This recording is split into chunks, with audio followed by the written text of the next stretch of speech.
가장 많은 질문을 받은 게 있는데요. 흡연과 음주입니다. 흡연이랑 알코올 섭취는 언제부터 가능한가요? 절대 하면 안 되는 부분 중에 하나인데요. 흡연이나 음주는 한 달을 하지 않는 것을 추천해 드립니다. 과음을 하게 되면 몸 컨디션이 떨어지기 때문에 이런 경우에 수술 부위가 잘 낫지 않고 컨디션이 떨어지는 경우에 염증이 생길 확률이 굉장히 높아집니다. 흡연을 하게 되면 우리 몸에 있는 혈관이 수축을 하게 됩니다. 혈관이 수축을 하게 되면 혈액순환이 떨어지기 때문에 혈액순환이 떨어지게 되면 염증이 잘 생길 수밖에 없는 환경이 조성되게 됩니다.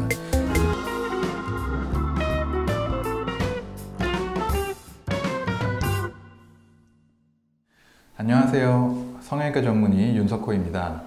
오늘은 코 수술 후에 주의사항과 많은 분들이 궁금해하는 점에 대해서 한번 알아보겠습니다. 코 수술을 하고 나면 출혈이 많이 생길 수도 있기 때문에 첫 번째로는 덜 붓게 해야 합니다. 그런데 만약에 기침이나 재채기 등을 자주 하게 되면 수술 시에 났던 피를 멈추게 해놨던 것들이 다시 출혈이 어느 정도 생기면서 코가 많이 부을 수 있습니다. 또한 엎드려 자거나 고개를 숙이는 행동 등도 좋지 않습니다. 엎드려 자거나 고개를 숙이면 또 앞쪽으로 피가 쏠리기 때문에 피가 또 많이 날 확률이 있습니다. 따라서 수술 후 일주일 동안에는 기침과 재채기는 가능한 한 가급적 참아주시고 엎드려 자거나 혹은 고개를 숙이는 행동은 최대한 피해야 합니다. 특히 수술 후 3일 동안에는 가능한 한 앉아 있으면서 고개를 살짝 뒤로 젖힌 채로 있는 게 가장 좋으며 잘 때도 베개를 높게 해서 심장보다 높게 하고 자는 게 굉장히 중요합니다. 그렇다면 엎드려 자거나 혹시 옆으로 자는 것은 언제부터 가능할까요? 이 부분에 대해서 말씀을 드리면 옆으로 자는 것은 실제로 크게 문제가 되진 않습니다. 하지만 옆으로 자는 것도 초반에는 부기가 한쪽으로 쏠린다든지 이런 여러 가지 자극이 있을 수 있기 때문에 2주 정도 피하고 2주가 지나고 나서는 어느 정도 옆으로 자는 것은 큰 문제가 되지 않겠습니다. 다만 엎드려 자는 것은 3달 동안은 하지 않는 편이 좋습니다. 왜냐하면 엎드려 자게 되면 아무래도 베개나 침대에 코가 눌리게 되기 때문에 3달은 지나야 코가 안전해지기 때문에 그동안은 엎드려 자는 것은 피해 주시는 것을 추천해 드립니다. 수술 후에 냉찜질과 온찜질은 언제까지 어떻게 해야 하나요? 냉찜질에 관련된 것은 다른 수술과 동일하게 수술 후 3일까지 냉찜질을 해주시면 덜 붓게 하는데 도움이 됩니다. 다만 이제 어떠한 질문이 많냐면 코 수술은 하게 되면 코에 부목이 되어 있기 때문에 코 자체에 얼음찜질을 하기 굉장히 어렵습니다.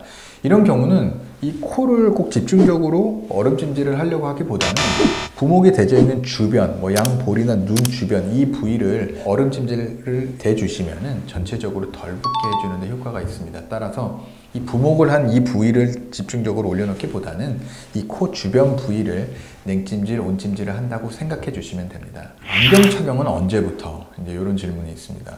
많이들 하는 질문인데요. 우리가 보통 코 성형을 하게 되면 콧대에 실리콘이 들어간다든지 아니면 여기 뼈를 간다든지 뼈를 살짝 부러뜨리는 절골 수술을 한다든지 콧대 성형이 들어가기 때문에 코받침이 콧대를 누를 수 있기 때문에 한 달은 안경 착용을 안 하는 편이 좋습니다. 그런데 만약에 이 코뼈 있는 부분에 절골 수술이 들어갔다. 코뼈를 부러뜨려서 안으로 모아준 거죠.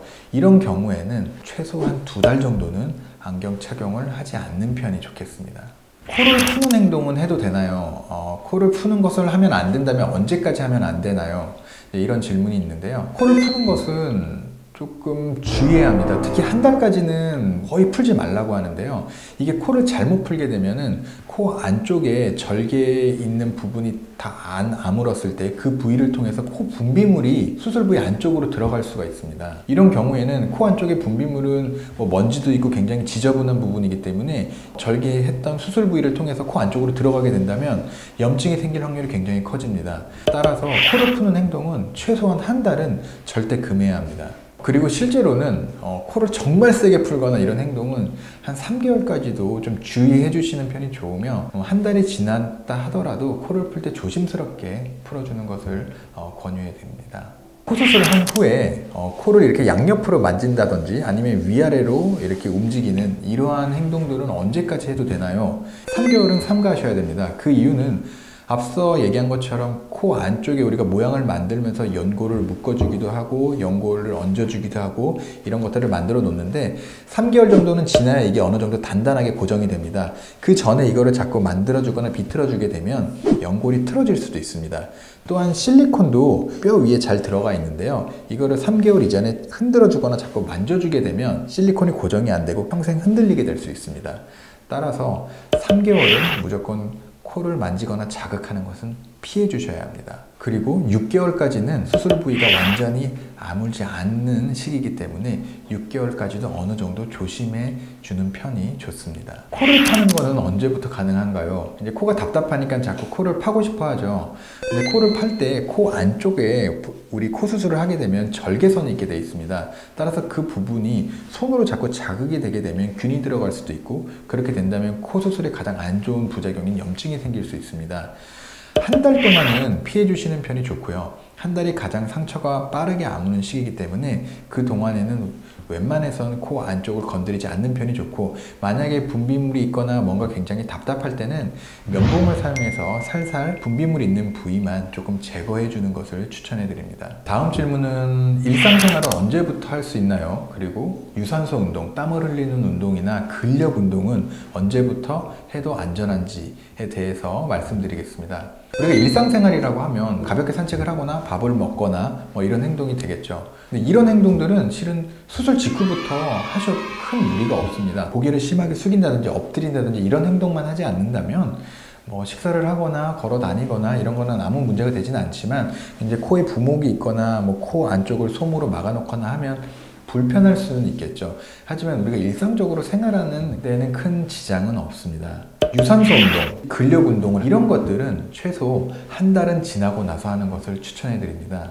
조심해야 할 것은 코 부위를 부딪히는 것입니다. 코는 아무래도 우리 얼굴에서 가장 앞쪽에 나와 있는 부위이기 때문에 부딪히기 쉽습니다. 코에 어느 정도 충격이 가해지는 것은 연골이 어느 정도 자리를 잡을 때까지 최소 3달이 필요하기 때문에 3달 동안은 최대한 충격은 받지 않도록 조심하는 편이 좋습니다. 세수는 언제부터 할 수 있으며, 코에 피지 같은 걸 짜거나 코에 블랙헤드 같은 게 있어서 이런 부분을 제거하고 싶다, 이런 거는 또 언제부터 할 수 있는지에 대한 또 질문이 많이 있습니다. 이것 또한 코 부위를 우리가 만지게 되고 누르게 됩니다. 안쪽 연골이 어느 정도 성숙하게 자리를 잡을 때까지 3달 정도가 필요하기 때문에 이러한 것 또한 3달이 지나고 하는 편이 안전하겠습니다. 샤워나 목욕, 사우나 이런 거는 언제부터 가능할까요? 일단 샤워와 목욕, 사우나는 조금 분리해서 생각해 주는 편이 좋습니다. 샤워 같은 경우는 바로 샤워는 어느 정도 하셔도 되고요. 부목과 테이핑이 있을 때도 이 부위에 물이 묻지 않는다면 간단한 샤워는 하셔도 됩니다. 하지만 목욕이나 사우나는 이제 수증기가 많이 있고 물에 얼굴이 이렇게 담궈질 수도 있고 수영처럼 물에 아예 들어가는 이러한 상황이 벌어질 수도 있기 때문에 목욕과 사우나는 한 달 이후에 하는 것을 추천해 드립니다. 가장 많은 질문을 받은 게 있는데요. 흡연과 음주입니다. 흡연이랑 알코올 섭취는 언제부터 가능한가요? 이 질문이 가장 많은데요. 흡연과 술은 굉장히 코 수술에서 중요한 부분입니다. 절대 하면 안 되는 부분 중에 하나인데요. 흡연이나 음주는 한 달을 하지 않는 것을 추천해 드립니다. 먼저 음주에 대해서 얘기를 하자면, 음주 자체가 상처를 엄청나게 안 좋게 하는 것은 아니지만 상처 치유에 약간의 방해되는 요소가 있으며, 또 우리가 과음을 하게 되면 몸 컨디션이 떨어지기 때문에 이런 경우에 수술 부위가 잘 낫지 않고 컨디션이 떨어지는 경우에 염증이 생길 확률이 굉장히 높아집니다. 또 과음을 하게 되면 코 부위가 살짝 부딪힌다든지 어디에 충격이 가해진다든지 이랬을 때 제대로 관리가 힘들기 때문에 음주를 하는 것은 한 달 정도는 피하는 것을 추천해 드립니다. 실제로도 코 수술한 후에 과음을 하고 본인도 모르게 코를 세게 부딪혀서 코가 많이 부어서 병원에 내원하는 경우가 종종 있습니다. 흡연의 경우는 음주보다도 더더욱 중요한데요. 왜 그러냐면 흡연을 하게 되면 우리 몸에 있는 혈관이 수축을 하게 됩니다. 혈관이 수축을 하게 되면은 혈액순환이 떨어지기 때문에 혈액순환이 떨어지게 되면 염증이 잘 생길 수밖에 없는 환경이 조성되게 됩니다. 특히 코 수술은 코끝 같은 경우는 앞쪽으로 이렇게 쭉 빼놓고 콧대도 세워놓기 때문에 피부가 당겨지게 되어 있습니다. 이렇게 당겨진 피부에 안쪽에 실리콘 같은 보형물까지 들어가 있는데 혈액순환이 떨어진다면 굉장히 염증이 생길 확률이 높아집니다. 그렇기 때문에 흡연도 최소한 한 달은 하지 않는 것을 추천해 드립니다. 특히 코 재수술 혹은 뭐 2번, 3번, 4번 이렇게 수술한 경우는 피부가 굉장히 단단해져 있고 타이트한 경우가 많습니다. 실제로 피부 괴사까지도 올 수 있습니다. 특히 코 끝부분은 압력을 굉장히 많이 받는 부위고 코 아래쪽에 절개한 부위도 압력이 굉장히 많이 가해지기 때문에 수술을 여러 번 했을 경우에는 2~3달까지도 흡연은 절대 하지 않는 것을 추천해 드립니다. 코 수술을 하고 우리가 가장 중요하게 생각해야 될 것은 염증입니다. 왜냐하면 이 보형물이 들어가기 때문에 염증이 잘 생길 수 있고, 보형물이 있기 때문에 염증이 생겼을 때 약을 먹거나 항생제 치료에 잘 반응하지 않기 때문인데요. 우리가 보통 가장 안전한 시기로는 6개월을 얘기하고 있습니다. 6개월이 지나면 이 모든 수술 부위가 어느 정도 95% 이상 아물었다고 볼 수 있기 때문에 안정권이라고 볼 수 있고요. 6개월이 되기 전에는 항상 이 염증에 대해서 항상 생각을 하고 주의하시면서 생활을 하셔야 합니다. 염증 반응은 크게 얘기하면 3가지의 증상이 있습니다. 첫 번째로 그 부위가 빨갛게 되고, 2번째로는 부어오르게 되고, 3번째로는 통증이 있을 수 있습니다. 이 3가지 중에 2가지가 있다면 염증을 의심해 볼 수 있으며, 이러한 증상이 있을 때는 즉각적으로 병원에 다시 방문을 해서 항생제 치료를 받으셔야 합니다. 초기에 항생제 치료를 받아서 깨끗하게 낫는다면 큰 문제 없이 평생 살아갈 수 있지만, 이 염증이 키워지게 되고 자꾸 반복적으로 나타나게 된다면 코 수술에서 최악의 경우인 구축까지도 올 수 있기 때문에 우리가 항상 염증은 주의하고 꼭 생각하고 있어야 될 부분입니다. 지금까지 코 수술 후 주의사항에 대해서 알아보았습니다. 더 궁금한 점이 있으시면 댓글을 달아주시면 저희가 성심성의껏 답변해 드리겠습니다. 영상이 마음에 드셨다면 좋아요와 구독 부탁드립니다.